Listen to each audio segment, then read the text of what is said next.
08 Veishlachi sent. Veishlachi sent. Parashah 8. Torah Bereshit Genesis 32 for 36-43. Haftarah Hosea 11 7 12 12 11. A. Ovadyah, Obadiah 121. S. Pirit Hadashah 1 Corinthians 5 1 13. Revelation 7 1 12. Torah Bereshit Genesis 32 for 36-43. 32 4 3. Yaakov sent messengers ahead of him to Esav his brother toward the land of Seir, the country of Edom, with these instructions: Here is what you are to say to my lord Esav. Your servant Yaakov says, I have been living with Laban and have stayed until now. I have cattle, donkeys and flocks, and male and female servants. I am sending to tell this news to my lord, in order to win your favor. The messengers returned to Yaakov saying, We went to your brother Esav, and he is coming to meet you. With him are 400 men. Yaakov became greatly afraid and distressed. He divided the people, flocks, cattle and camels with him into 2 camps, saying, If Esav comes to the one camp and attacks it, at least the camp that is left will escape. Then Yaakov said, God of my father Abraham and God of my father Yitzchak, Adonai, who told me, Return to your country and your kinsmen, and I will do you good. I am not worthy of all the love and faithfulness you have shown your servant, since I crossed the Jordan with only my staff, but now I have become 2 camps. Please, rescue me from my brother Esav. I'm afraid of him, afraid he'll come and attack me, without regard for mothers or children. You said, I will certainly do you good and make your descendants as numerous as the grains of sand by the sea, which are so many they can't be counted. He stayed there that night. Then he chose from among his possessions the following as a present for Esav his brother: 200 female goats and 20 males, 200 female sheep and 20 males, 30 milk camels and their colts, 40 cows and 10 bulls, 20 female donkeys and 10 colts. He turned them over to his servants, every drove by itself, and said to his servants, Cross over in front of me, and keep a space between each drove and the next one. He instructed the servant in front, When Esav my brother meets you and asks you, Whose servant are you? Where are you going? And whose animals are these? Then you are to say, They belong to your servant Yaakov, and they are a present he has sent to my lord Esav, and Yaakov himself is just behind us. He also instructed the second servant, and the third, and all that followed the droves, When you encounter Esav, you are to speak to him in the same way, and you are to add, And there, just behind us, is your servant Yaakov, for he said, I will appease him first with the present that goes ahead of me. Then, after that, I will see him myself and maybe he will be friendly toward me. So the present crossed over ahead of him, and he himself stayed that night in the camp. He got up that night, took his 2 wives, his 2 slave girls, and his 11 children, and forded the Yabok. He took them and sent them across the stream, then sent his possessions across. And Yaakov was left alone. Then some man wrestled with him until daybreak. When he saw that he did not defeat Yaakov, he struck Yaakov's hip socket, so that his hip was dislocated while wrestling with him. The man said, Let me go, because it's daybreak. But Yaakov replied, I won't let you go unless you bless me. The man asked, What is your name? And he answered, Yaakov. Then the man said, From now on, you will no longer be called Yaakov, but Israel, because you have shown your strength to both God and men and have prevailed. Yaakov asked him, Please tell me your name. But he answered, Why are you asking about my name? And blessed him there. Yaakov called the place Peniel, face of God, because I have seen God face to face, yet my life is spared. As the sun rose upon him he went on past Peniel, limping at the hip. This is why, to this day, the people of Israel do not eat the thigh muscle that passes along the hip socket, because the man struck Yaakov's hip at its socket. 33 1 Yaakov raised his eyes and looked out, and there was Esav coming, and 400 men with him. So Yaakov divided the children between Leah, Rachel and the 2 slave girls, putting the slave girls and their children first, Leah and her children second, and Rachel and Joseph last. Then he himself passed on ahead of them and prostrated himself on the ground 7 times before approaching his brother. Esav ran to meet him, hugged him, threw his arms around his neck and kissed him, and they wept. Esav looked up, on seeing the women and children. He asked, Who are these with you? Yaakov answered, The children God has graciously given to your servant. Then the slave girls approached with their children, and they prostrated themselves. Leah too and her children approached and prostrated themselves, and last came Joseph and Rachel, and they prostrated themselves. Esav asked, What was the meaning of this procession of droves I encountered? And he answered, "It was to win my lord's favor." Esav replied, "I have plenty already. My brother, keep your possessions for yourself." Yaakov said, "No, please, if now I have won your favor, then accept my gift. Just seeing your face has been like seeing the face of God. Now that you have received me, so please accept the gift I have brought you, for God has dealt kindly with me and I have enough." Thus he urged him, until he accepted it. Esav said, "Let's break camp and get going. I'll go first." Yaakov said to him, "My lord knows that the children are small, and the sheep and cattle suckling their young concern me, because if they overdrive them even one day, all the flocks will die. Instead, please, let my lord go on ahead of his servant. I will travel more slowly, at the pace of the cattle ahead of me and at the pace of the children, until I come to my lord in sea." Esav replied, "Then let me leave with you some of the people I have with me." But Yaakov said, "There's no need for my lord to be so kind to me." So Esav left that day to return to sea. Yaakov went on to Sukkot, where he built himself a house and put up shelters for his cattle. This is why the place is called Sukkot, shelters. Having traveled from Paddan Aram, Yaakov arrived safely at the city of Shechem, in Canaan, and set up camp near the city. From the sons of Hamor, Shechem's father, he bought for 100 pieces of silver the parcel of land where he had pitched his tent. There he put up an altar, which he called El Elohe Israel, God, the God of Israel. 30 For one time Dinah, the daughter of Leah, whom she had borne to Yaakov, went out to visit the local girls. And Shechem the son of Hamor the Hivi, the local ruler, saw her, grabbed her, raped her and humiliated her. But actually he was strongly attracted to Dinah, the daughter of Yaakov. He fell in love with the girl and tried to win her affection. Shechem spoke with his father Hamor and said, "Get this girl for me, I want her to be my wife." When Yaakov heard that he had defiled Dinah his daughter, his sons were with his livestock in the field, so Yaakov restrained himself until they came. Hamor the father of Shechem went out to Yaakov to speak with him just as Yaakov's sons were coming in from the field. When they heard what had happened, the men were saddened and were very angry at the outrage this man had committed against Israel by raping Yaakov's daughter, something that is simply not done. But Hamor said to them, "My son Shechem's heart is set on your daughter. Please give her to him as his wife, and intermarry with us. Give your daughters to us, and take our daughters for yourselves. You will live with us, and the land will be available to you. You'll live, do business and acquire possessions here." Then Shechem said to her father and brothers, "Only accept me, and I will give whatever you tell me. Ask as large a bride price as you like, I'll pay whatever you tell me, just let me marry the girl." The sons of Yaakov answered Shechem and Hamor his father deceitfully, because he had defiled Dinah their sister. They said to them, "We can't do it, because it would be a disgrace to give our sister to someone who hasn't been circumcised. Only on this condition will we consent to what you are asking, that you become like us by having every male among you get circumcised. Then we'll give our daughters to you, and we'll take your daughters for ourselves, and we'll live with you and become one people. But if you won't do as we say and get circumcised, then we'll take our daughter and go away." What they said seemed fair to Hamor and Shechem the son of Hamor, and the young man did not put off doing what was asked of him, even though he was the most respected member of his father's family. Because he so much wanted Yaakov's daughter, Hamor and Shechem his son came to the entrance of their city and spoke with its leading men, "These people are peaceful daughters. Therefore, let them live in the land and do business in it, for, as you can see, the land is large enough for them. Let us take their daughters as wives for ourselves, and we'll give them our daughters.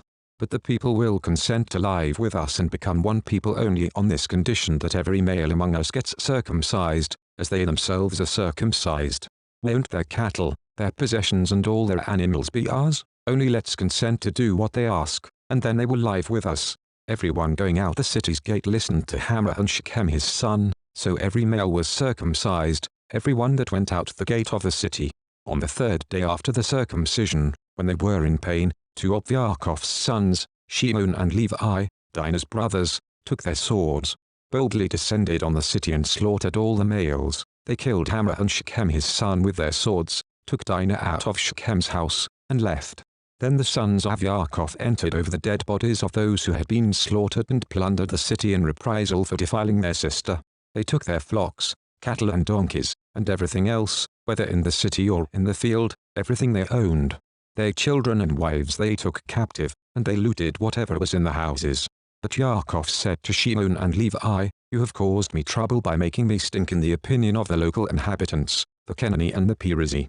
Since I don't have many people, they'll align themselves together against me and attack me, and I will be destroyed, I and my household. They replied, should we let our sister be treated like a whore? 35:1 God said to Yaakov, get up, go up to Bethel and lie there, and make there an altar to God, who appeared to you when you fled Esau your brother. Then Yaakov said to his household and all the others with him, get rid of the foreign gods that you have with you, purify yourselves, and put on fresh clothes. We are going to move on and go up to Bethel. There I will build an altar to God, who answered me when I was in such distress and stayed with me wherever I went. They gave Yaakov all the foreign gods in their possession and the earrings they were wearing, and Yaakov buried them under the pistachio tree near Shechem.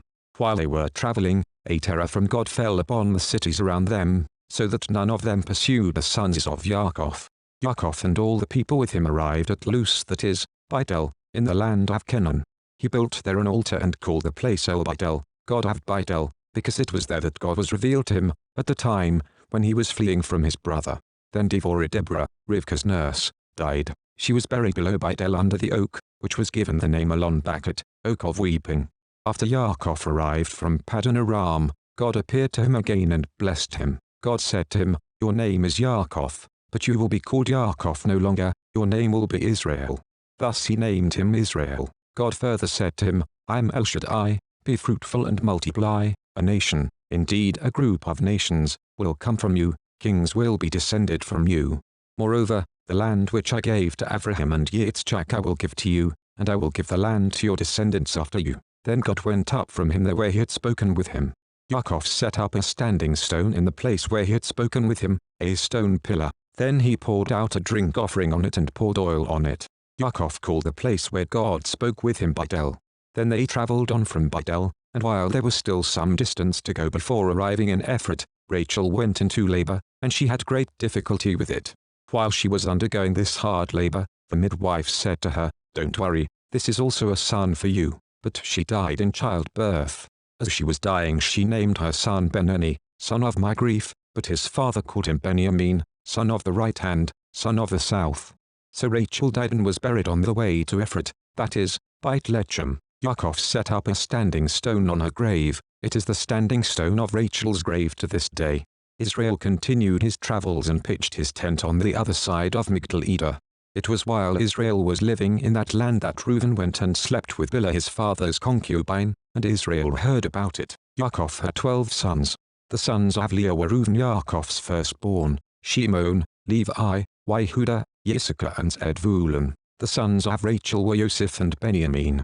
The sons of Bilhah Rachel's slave girl were Dan and Naphtali, and the sons of Zilpah Leah's slave girl were Gad and Asher. These were Yaakov's sons, born to him in Paddan Aram. Yaakov came home to his father Yitzchak at Mamre, near Kiriath-arba, also known as Hebron, where Abraham and Yitzchak had lived as foreigners. Yitzchak lived to be 180 years old. Then he breathed his last, died and was gathered to his people, an old man full of years, and his sons Esav and Yaakov buried him. 36:1 This is the genealogy of Esav, that is, Edom. Esav chose Canaanite women as his wives, Adah the daughter of Elon the Hittite, Oholibamah the daughter of Anna the daughter of Sivan the Hivi, and Basmat Yishmael's daughter, sister of Imvaat.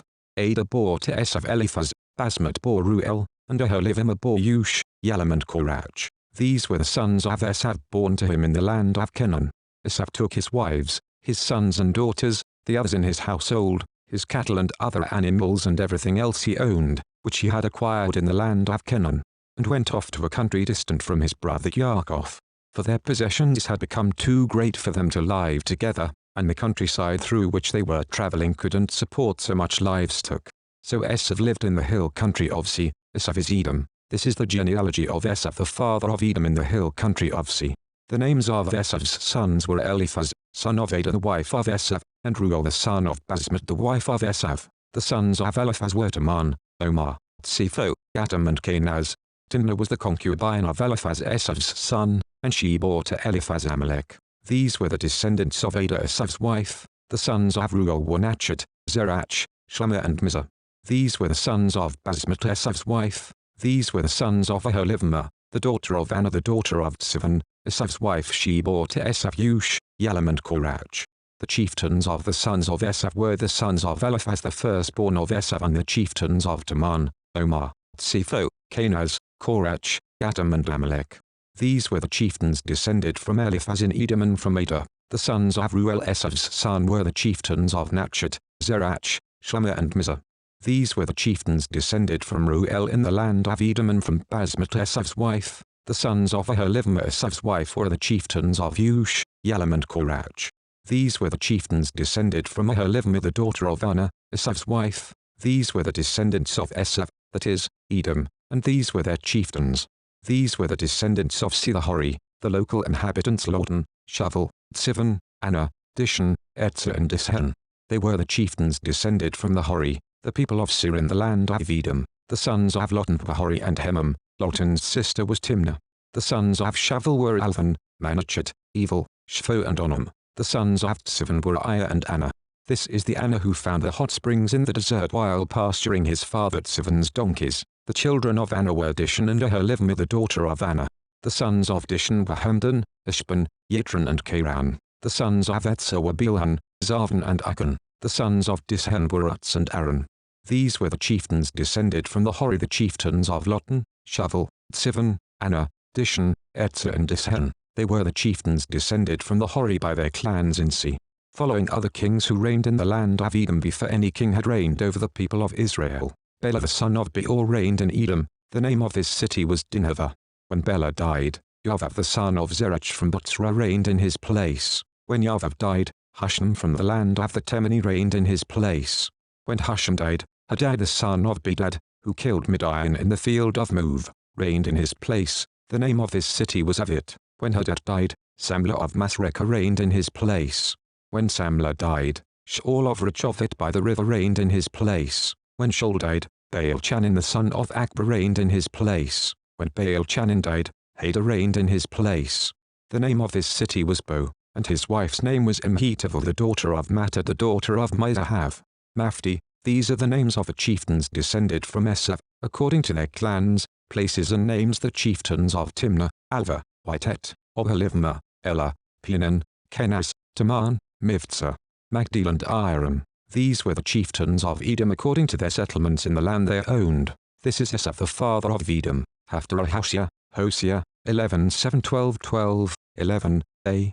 Ovadyah, Obadiah, 1:21, s. Hoshea, 11:7. My people are hanging in suspense, about returning to me, and though they call them upwards, nobody makes a move. Ephraim, how can I give you up, or surrender you? Israel, how could I treat you like Admah, or make you like Tzvoim? My heart recoils at the idea. As compassion warms within me, I will not give vent to the fierceness of my rage.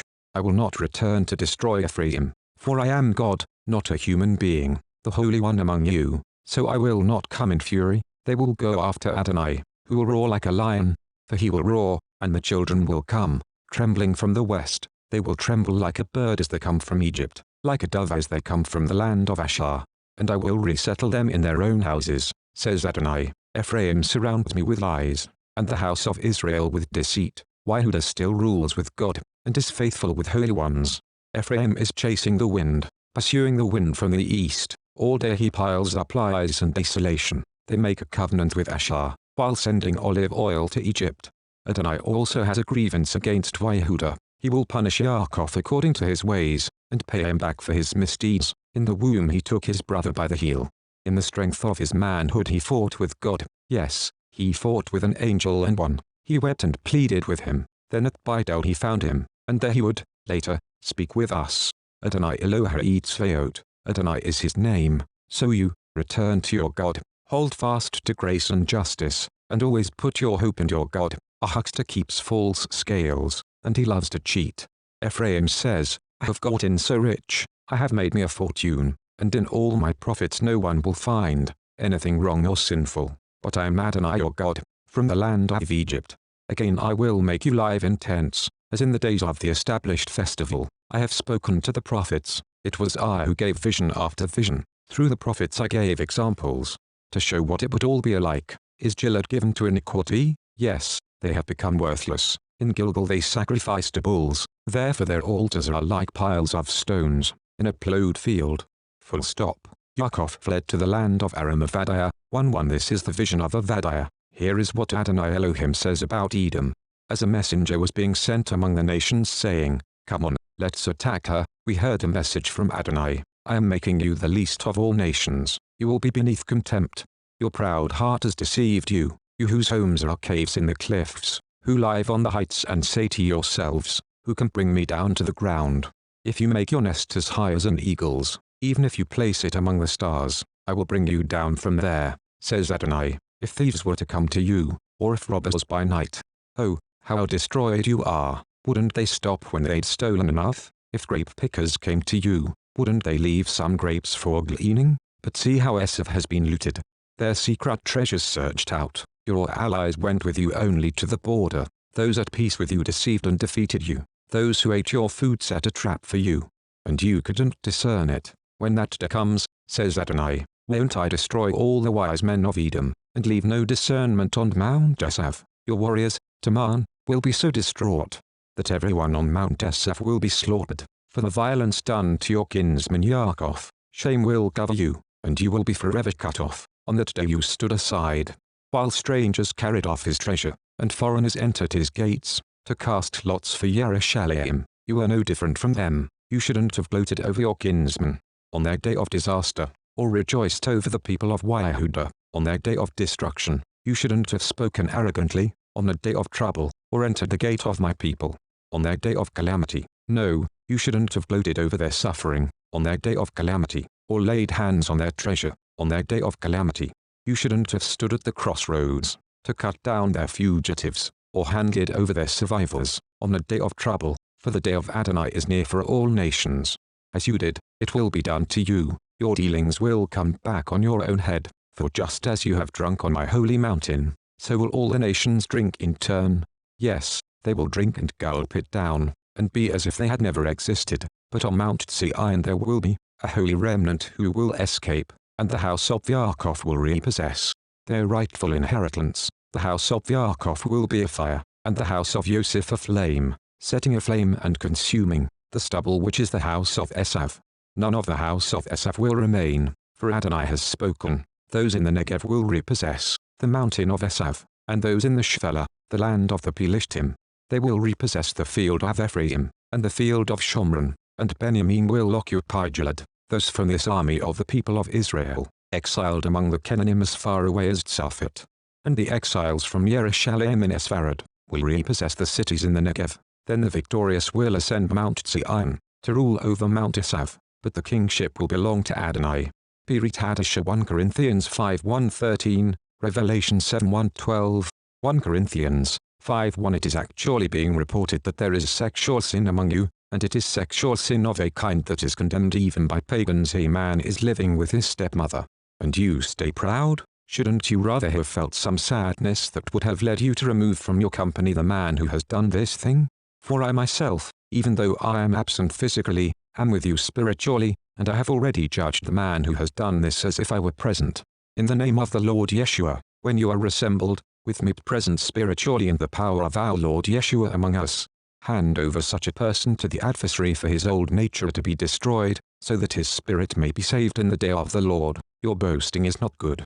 Don't you know the saying, it takes only a little hametz to leaven a whole batch of dough? Get rid of the old hametz, so that you can be a new batch of dough, because in reality you are unleavened. For our Pesach Lamb, the Messiah, has been sacrificed. So let us celebrate the Seder not with leftover hametz, the hametz of wickedness and evil, but with the matzah of purity and truth. In my earlier letter I wrote you not to associate with people who engage in sexual immorality. I didn't mean the sexually immoral people outside your community, or the greedy, or the thieves or the idol worshippers, for then you would have to leave the world altogether. No, what I wrote you was not to associate with anyone who is supposedly a brother but who also engages in sexual immorality, is greedy, worships idols, is abusive, gets drunk or steals. With such a person you shouldn't even eat, for what business is it of mine to judge outsiders? Isn't it those who are part of the community that you should be judging? God will judge those who are outside. Just expel the Ovadyah from among yourselves.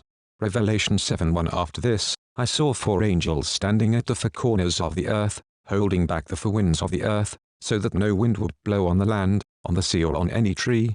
I saw another angel coming up from the east with a seal from the living God, and he shouted to the 4 angels who had been given power to harm the land and the sea. Do not harm the land or the sea or the trees until we have sealed the servants of our God on their foreheads. I heard how many were sealed: 144,000 from every tribe of the people of Israel. From the tribe of Yehudah 12,000 were sealed. From the tribe of Reuben 12,000. From the tribe of Gad 12,000. From the tribe of Asher 12,000. From the tribe of Naphtali 12,000. From the tribe of Manasseh 12,000. From the tribe of Shimon 12,000. From the tribe of Levi 12,000. From the tribe of Issachar 12,000. From the tribe of Zebulun 12,000. From the tribe of Joseph 12,000. From the tribe of Benjamin 12,000. After this, I looked, and there before me was a huge crowd, too large for anyone to count, from every nation, tribe, people and language. They were standing in front of the throne and in front of the Lamb, dressed in white robes and holding palm branches in their hands, and they shouted, "Victory to our God, who sits on the throne, and to the Lamb." All the angels stood around the throne, the elders and the 4 living beings. They fell face down before the throne and worshipped God, saying, Amen. Praise and glory, wisdom and thanks, honor and power and strength, belong to our God forever and ever. Amen.